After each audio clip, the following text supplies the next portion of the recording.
Today I'm going to be talking about the Apple TV series called Widow's Bay, created for the TV by Katie Dippold and starring Matthew Rhys, Kate O'Flynn, Kevin Carroll, and Dale Dickey.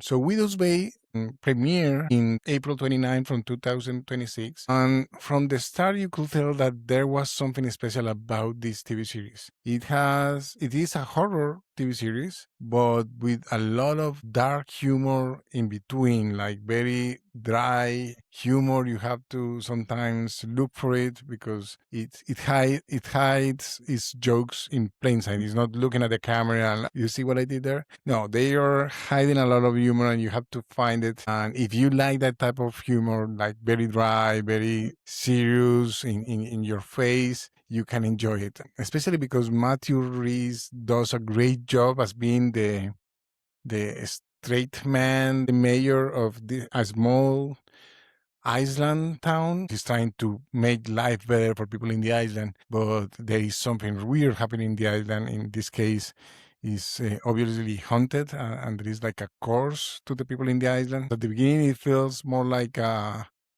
monster of the week. Like in the first 3 or 4 episodes, they start seeding you with what is going to happen at the end.